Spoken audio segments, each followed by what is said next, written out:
আসসালামু আলাইকুম, স্বাগতম আপনাকে রিমোনাটি সলিউশন চ্যানেলের পক্ষ থেকে। আজকে আমরা আলোচনা করব এইচটিএমএল সিরিজের পঞ্চম ক্লাসে এইচটিএমএল ফরম্যাটিং ট্যাগ সম্পর্কে। আমরা যদি আমাদের টেক্সট ফাইলটি ওপেন করি তাহলে দেখতে পারবো এইচটিএমএল ফরম্যাটিং ট্যাগে আছে দুই ধরনের ট্যাগ। একটি হচ্ছে টেক্সট ফরম্যাটিং ট্যাগ এবং page formatting tag. Text formatting ট্যাগে আমরা লক্ষ্য করলে দেখতে পারি বোল্ড ট্যাগ, যেটিকে আমরা বি ট্যাগ বলি, ইটালিক ট্যাগ বা আই ট্যাগ, আন্ডারলাইন ট্যাগ বা ইউ ট্যাগ, ডিলেট ট্যাগ বা ডেল ট্যাগ, মার্ক ট্যাগ বা মার্ক ট্যাগ।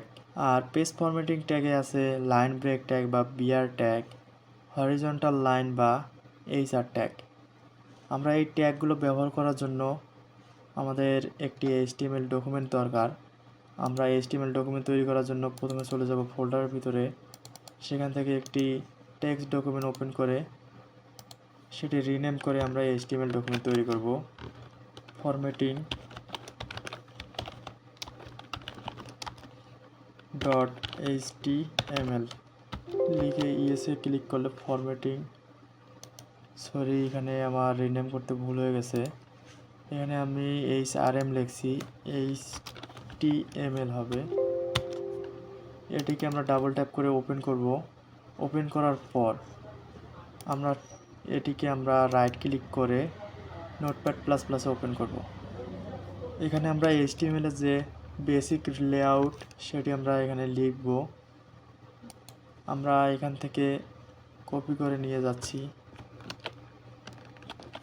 আগের ফাইল থেকে আমরা এখানে কপি করে পেস্ট করলাম এবং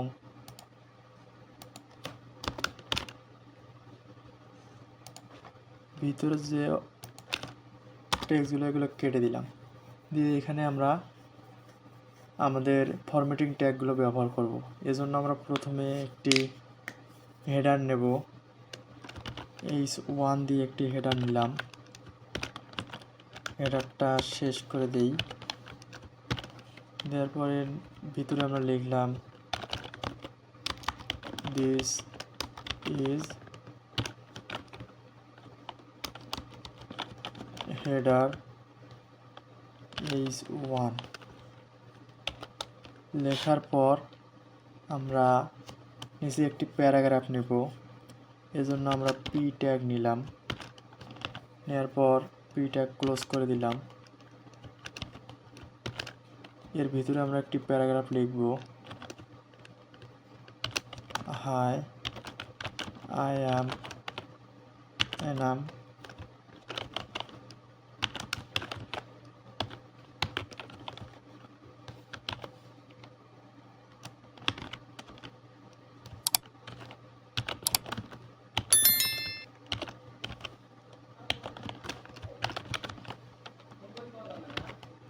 এমন একটি প্যারাগ্রাফ লিখলাম। লিখে যদি আমি এখানে সেভ করি এবং ডকুমেন্টটা ওপেন করে রিফ্রেশ করি তাহলে এখানে দেখতে পারবো যে দিস ইজ H1 হেডার এটা আছে এবং আমাদের প্যারাগ্রাফটা আছে। এখন আমি চাচ্ছি এই হেডারের লেখাগুলো বাঁকা হয়ে যাবে এবং এই প্যারাগ্রাফের এই যে ফুল স্টপটা আছে এরপর থেকে এই অংশটা পরের লাইন থেকে শুরু হবে। এই কাজটা করার জন্য আমি ফরম্যাটিং ট্যাগ ব্যবহার করতে পারি। প্রথমে আমরা এই লেখাগুলোকে বাঁকা করার জন্য H1 ট্যাগের ভিতরে এখানে আমরা একটা ট্যাগ ব্যবহার করব, ইটালিক ট্যাগ, যেমন আই ট্যাগ আছে। এই আই ট্যাগটা এখানে লিখলাম এবং আই ট্যাগটা এখানে ক্লোজ করে দিব।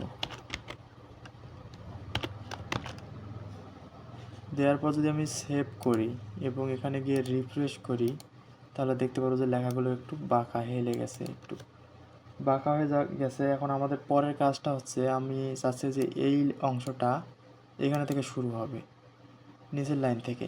এই জন্য আমাদেরকে ব্যবহার করতে হবে লাইন ব্রেক ট্যাগ। আমরা এই অংশে যেহেতু শেষ করতে চাচ্ছি এখানে আমরা লিখব বিআর। বিআর ট্যাগের হচ্ছে শুধু শুরু আছে, এই ট্যাগের শেষ নাই। আমাদেরকে মনে রাখতে হবে যে ট্যাগ শুরু আছে কিন্তু শেষ নাই সেই ট্যাগকে এমটি ট্যাগ বা ইন্টিজার ট্যাগ বলে। আমরা যদি এই লেখাটাকে সেভ করি এবং এখানে গিয়ে রিফ্রেশ করি তাহলে দেখতে পারবো যে এটা নিচের দিকে চলে গেছে। এখন আমরা এই লেখাগুলোকে বিভিন্নভাবে ফরম্যাট করতে চাচ্ছি। আমি চাচ্ছি যে এখান থেকে শুধু নাম এই অংশটা বোল্ড বা একটু মোটা হবে। সেক্ষেত্রে আমরা এখান থেকে এসে এখানে আমরা বোল্ড ট্যাগের যে ট্যাগটা আছে বি ট্যাগ, বি লিখব, লিখে এর শেষে গিয়ে আমরা বি ট্যাগ ক্লোজ করে দিব।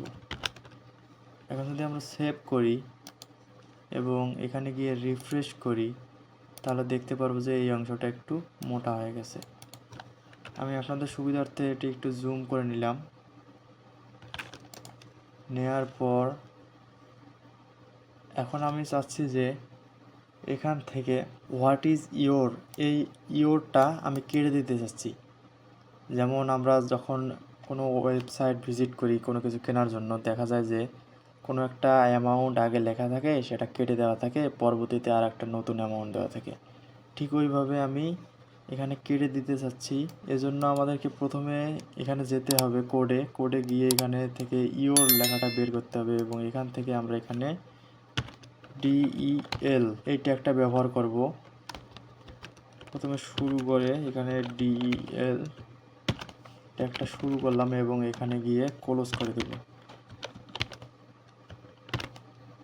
ডেল মানে বোঝাচ্ছে ডিলিট, টেক্সটটা আমরা ডিলিট বা কেটে দিতে চাচ্ছি। সেভ করার পর এখানে গিয়ে যদি আমরা রিফ্রেশ করি তাহলে দেখতে পারবো যে এমন দেখাচ্ছে।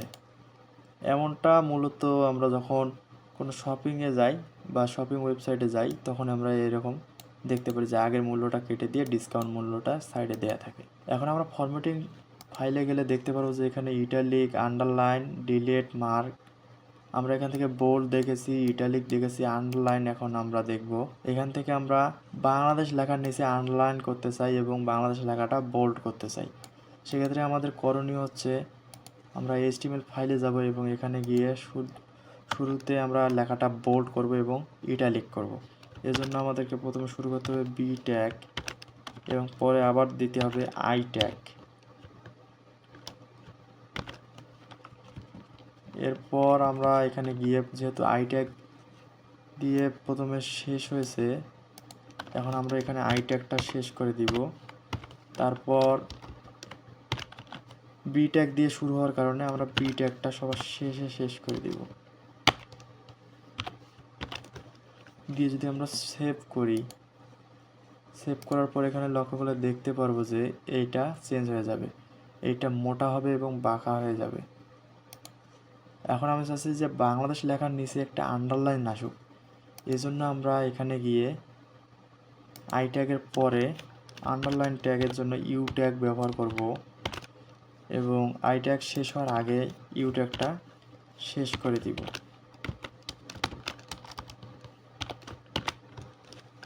দিয়ে সেভ করলে রিফ্রেশ করি, সেক্ষেত্রে দেখতে পারবো যে আন্ডারলাইন চলে এসেছে। এভাবে আমরা খুব সহজে ফরম্যাটিং ট্যাগগুলো ব্যবহার করতে পারি। এখন আমরা দেখব যে পেজ ফরম্যাটিং ট্যাগের জন্য যে আমরা বিআর এবং হরাইজন্টাল লাইন ব্যবহার করেছি, এখান থেকে আমরা বিআর ট্যাগটা ব্যবহার করেছি। এখন আমরা হরাইজন্টাল লাইন দেখব। এটি দেখার জন্য সিম্পলি আমরা চাচ্ছি যে হরাইজন্টাল লাইন, এখানে একটা হরাইজন্টাল লাইন চলে আসুক। যেমন প্রথমে হেডিং অংশটা আলাদা হয়ে যাবে এবং প্যারাগ্রাফ অংশটা আলাদা হয়ে যাবে। এজন্য আমরা কোডে আসার পর হেডিং অংশের শেষে যেমন হেডের ট্যাগটা শেষ হয়ে গেছে, সেখানে আমরা হরাইজন্টাল লাইনের HR লিখে দেব। এটি হচ্ছে ইন্টিজার ট্যাগ, যে ট্যাগের শুরু আছে শেষ নাই। এটি লেখার পর আমরা এখানে গিয়ে সেভ করলাম। সেভ করে এখানে গিয়ে যদি রিফ্রেশ করি তাহলে দেখতে পারবো যে একটি লাইন চলে এসেছে।